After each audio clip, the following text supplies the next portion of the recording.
আসসালামু আলাইকুম বন্ধুরা, খবর সংযোগের বিহাইন্ড দ্য সিনে আপনাদের স্বাগতম।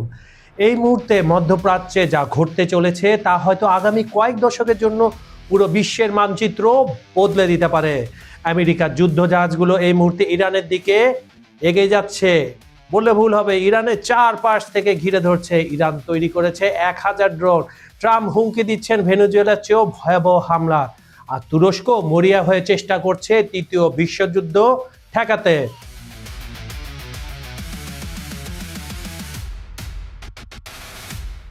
প্রশ্ন হলো, এই সংঘাত কি এড়ানো যাবে, নাকি আমরা ইতিহাসের সবচেয়ে বিধ্বংসী যুদ্ধের দিকে এগিয়ে যাচ্ছি? আজকের এপিসোডে থাকছে এমন সব তথ্য ও বিশ্লেষণ যা মূলধারার মিডিয়া আপনাকে কখনোই বলবে না। তো দেরি না করে শুরু করা যাক। আর হ্যাঁ, ভিডিওটা যদি ভালো লাগে অবশ্যই লাইক করবেন আর শেয়ার করে সবাইকে দেখার সুযোগ করে দিন।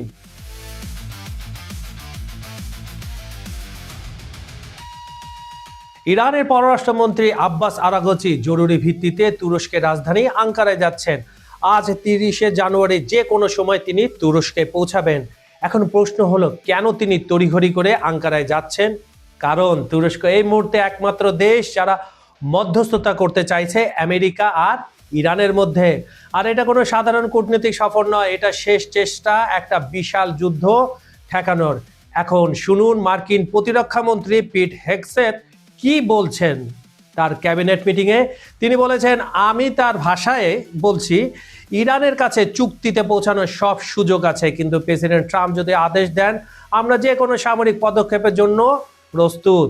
মানে বুঝতেই পারছেন, আমেরিকা যুদ্ধের জন্য পুরোপুরি তৈরি, কিন্তু ইরানও পিছিয়ে নেই। ইরানের সেনাপ্রধান ঘোষণা করেছেন যে গত জুনের 12 দিনের যুদ্ধের পর তারা কৌশল সম্পূর্ণ বদলে ফেলেছে। কি সেই কৌশল বন্ধুরা, জানতে ইচ্ছা করছে? তাহলে চলুন জেনে নেই।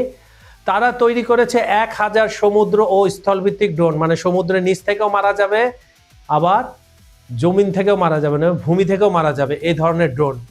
এর সাথে আছে বিশাল ব্যালিস্টিক মিসাইল ভান্ডার। এখন শুনুন একটা ভয়ঙ্কর তথ্য। মার্কিন পররাষ্ট্রমন্ত্রী মার্কো রুবিও বলেছেন, প্রায় 30,000 আমেরিকান সৈন্য এই মুহূর্তে ইরানের হাজার হাজার ড্রোন ও মিসাইল রেঞ্জের মধ্যে আছে। পরিস্থিতি কতটা উত্তেজনাপূর্ণ বুঝতে পারছেন তো বন্ধুরা?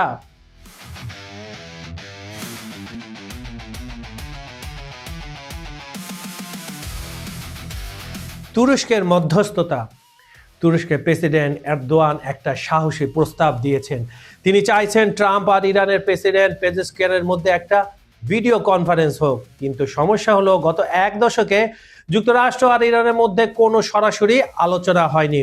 বিশ্বাসের অভাব এতটাই গভীরে। তুরস্কের পররাষ্ট্রমন্ত্রী হাকান ফিদান পরিষ্কার করে বলেছেন, ইরানে হামলা করা ভুল হবে, পারমাণবিক ইস্যুতে আলোচনা করাই একমাত্র পথ। কিন্তু প্রশ্ন হলো, ইরান কি আমেরিকার শর্তে রাজি হবে? বা আমি যদি উল্টাই বলি, তারা কি শর্ত মানতে রাজি হবে? এবার শুনুন একটা চমকপ্রদ তথ্য। তুরস্কের পররাষ্ট্রমন্ত্রী ফিদান একেবারে খোলামেলাভাবে বলেছেন, ইরানকে মধ্যপ্রাচ্যে নিজের ভাবমূর্তি নতুন করে গড়তে হবে। প্রতিবেশী দেশগুলো তাদের কিভাবে দেখে সেটা অত্যন্ত গুরুত্বপূর্ণ। এর মানে হলো, সৌদি আরব, সংযুক্ত আরব আমিরাত, কুয়েত, এই দেশগুলো ইরানকে সবসময় ভয় পায়। তারা মনে করে ইরান পুরো অঞ্চলে অস্থিরতা ছড়াচ্ছে, এজন্য পরোক্ষভাবে না হলেও প্রত্যক্ষভাবে যে কোনোভাবে হোক ইরান এগুলোর সাথে জড়িত। এবং শুনুন, অধিকাংশ উপসাগরীয় দেশ ইতিমধ্যে জানিয়ে দিয়েছে তারা ইরানের বিরুদ্ধে হামলায় তাদের আকাশসীমা বা ভূখণ্ড ব্যবহারের অনুমতি দেবে না। কেন জানেন? না, ইরানের প্রতি এটা দয়ার জন্য না, বা মার্কিন যুক্তরাষ্ট্রের সাথে বন্ধুত্ব বা শত্রুত্বের কারণে না, কারণ নিজেদের স্বার্থে। কারণ তারা ইরানের প্রতিশোধের ভয় পাচ্ছে। তারা জানে যুদ্ধ শুরু হলে পুরো মধ্যপ্রাচ্য জ্বলবে। ট্রাম্প কখনো বলছেন ইরানের বিক্ষোভকারীদের রক্ষার জন্য তিনি ব্যবস্থা নেবেন, খুবই ভালো কথা, এত সোল, মানে পিওর সোল এই লোকটা। আবার কখনো বলছেন পারমাণবিক কর্মসূচি ধ্বংস করতে হবে, এই দিল একটা পোল্টি। কিন্তু তার বক্তব্য বিশ্লেষণ করলে একটা জিনিস স্পষ্ট হয়, তিনি চাইছেন ইরানের রেজিম চেঞ্জ, মানে সরকার পরিবর্তন। তিনি বিশ্বাস করেন ইরানের ক্ষেপণাস্ত্র ঘাঁটি আর গার্ডসদের উপর হামলা করলে সরকার দুর্বল হয়ে পড়বে, হয়তো সর্বোচ্চ নেতা আয়াতুল্লাহ খামেনিকেও পদত্যাগ করতে হবে। ট্রাম্প দাবি করছেন গত জুনের 12 দিনের যুদ্ধে তিনি ইরানের পারমাণবিক প্রোগ্রাম একেবারে ধ্বংস করে দিয়েছেন। কিন্তু বন্ধুরা, আপনারা জানেন মজার ব্যাপার হলো মার্কিন গোয়েন্দা সংস্থাগুলো পরে ভিন্ন মত দিয়েছে। তারা বলছে হ্যাঁ ক্ষতি হয়েছে কিন্তু প্রোগ্রাম ধ্বংস হয়ে যায়নি, এটাই বিপদ। বন্ধুরা, এবার শুনুন ট্রাম্প কি বলেছেন কেনেডি সেন্টারের বক্তৃতায় দিতে গিয়ে। আমি ট্রাম্পের মুখের ভাষাটা হুবহু বলছি, একটু মনোযোগ দিয়ে শুনুন বন্ধুরা। আমাদের খুব বড়, খুব শক্তিশালী অনেক জাহাজ এখন ইরানের দিকে যাচ্ছে। শুধু যাচ্ছে না, ইরানকে চারপাশ থেকে ঘিরে ফেলা হচ্ছে। যদি সেগুলো ব্যবহার না করতে হয় সেটা দারুণ হবে। খেয়াল করেছেন, একদিকে হুমকি দিচ্ছেন, অন্যদিকে বলছেন যুদ্ধ এড়াতে চান। এটাই ট্রাম্পের কৌশল, ম্যাক্সিমাম প্রেশারাইজ করা। তিনি বিশ্বাস করেন সর্বোচ্চ চাপ দিলে ইরান নতি স্বীকার করবে, কিন্তু ইরান বলছে আমরা নতি স্বীকার করব না। এখন কথা হচ্ছে ইরানের রেজিম চেঞ্জ কতটা সহজ। মার্কিন পররাষ্ট্রমন্ত্রী মার্কো রুবিও কংগ্রেসে একটা সতর্ক মন্তব্য করেছেন। তিনি বলেছেন এটি এমন একটি শাসন ব্যবস্থা যা দীর্ঘদিন ধরে ক্ষমতায় আছে, অনেক দূর ধরে, কয়েক যুগ ধরে। তাই সে ধরনের পরিস্থিতি এলে অনেক ভেবেচিন্তে এগোতে হবে। মানে কি? মানে হলো আমেরিকাও জানে ইরানের সরকার পরিবর্তন এত সহজ নয়। অতীত অভিজ্ঞতা, বিশেষ করে মধ্যপ্রাচ্যের দেশগুলো যে সরকার পরিবর্তন জোর করে করা হয়েছে সেটা তিক্ত স্বাদ সবার মুখে এখনো লেগে আছে। আর ইরান একটা বড় দেশ, 88 মিলিয়ন মানুষ, শক্তিশালী সামরিক বাহিনী, গভীর আদর্শিক বিশ্বাস। এখানে হামলা করা মানে একটি দীর্ঘমেয়াদী যুদ্ধে জড়িয়ে পড়া। এবার আসি আরেকটি গুরুত্বপূর্ণ বিষয়ে। একেবারে ইউরোপে 4 বছর হতে যাওয়া পুতিন জেলেনস্কি সমস্যা নিয়ে আপডেট শুনে আসি বন্ধুরা, ইরান আমেরিকার টেনশন যখন চরমে, ঠিক তখনই ন্যাটোতে আমেরিকার রাষ্ট্রদূত ম্যাথিউ হুইটেকের বলেছেন, তিনি কি বলেছেন? ইউক্রেন সংঘাতের সমাধান আগের যে কোনো সময় চেয়ে কাছাকাছি। ফ্যান্টাস্টিক, এটাই তো সবাই শুনতে চাচ্ছে। এটা কি কাকতালীয়? একেবারে না। আমেরিকা জানে 2 ফ্রন্টে একসাথে যুদ্ধ করা সম্ভব না। তারা ইউক্রেন ইস্যু তড়িঘড়ি করে শেষ করে দেবে, তারপর কি করবে? সব ফোকাস রাখবে ইরানের দিকে। হুইটেক বলেছেন ইউক্রেনকে নিরাপত্তা নিশ্চয়তা এবং অর্থনৈতিক সুবিধা প্রায় সব বিষয়ে চূড়ান্ত হয়ে গেছে, শুধু ভূখণ্ড নিয়ে আলোচনা বাকি। মানে কি? মানে ইউক্রেনকে হয়তো কিছু জমি ছেড়ে দিতে হবে রাশিয়ার কাছে, বিনিময়ে তারা পাবে ন্যাটো নিরাপত্তার ছাতা এবং পুনর্গঠনের জন্য বিলিয়ন বিলিয়ন ডলার। আর রাশিয়ার অবস্থান?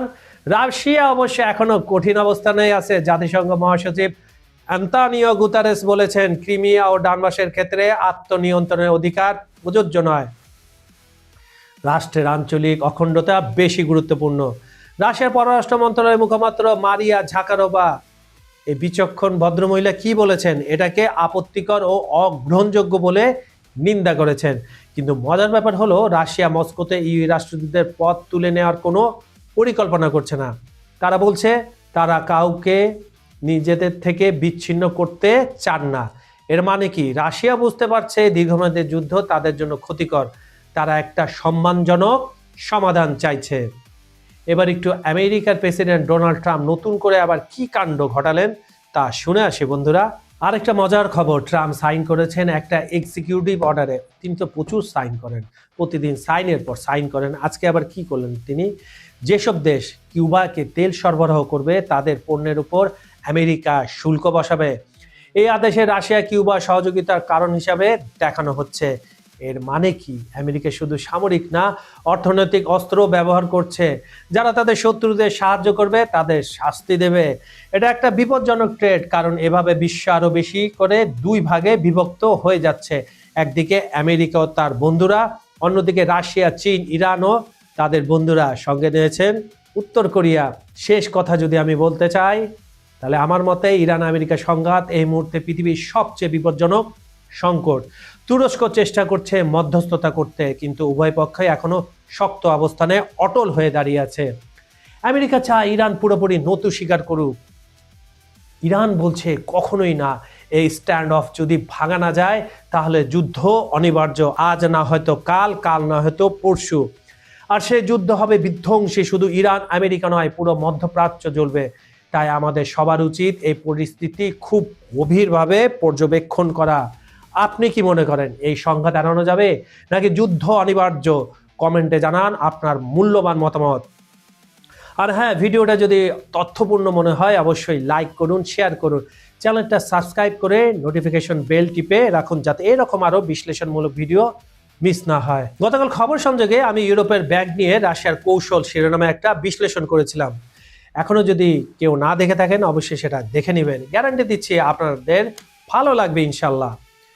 অনুষ্ঠানটি আপনারা পৃথিবীর কোন প্রান্ত থেকে দেখছেন কমেন্টে জানান। Bangladesh, Bharat, Pakistan, America, Europe, London, মধ্যপ্রাচ্য, যেখান থেকে দেখুন না কেন। আজ এই পর্যন্তই। আমি কাজল হায়দার বিদায় নিচ্ছি। প্রতিশ্রুতি থাকলো কাল একই সময় আবার ফিরে আসব, কিন্তু সাথে থাকবে নতুন টপিক, গভীর বিশ্লেষণ আর দৃষ্টিভঙ্গি থাকবে আরও বহুদূর। ভালো থাকুন, নিরাপদে থাকুন। আল্লাহ হাফেজ।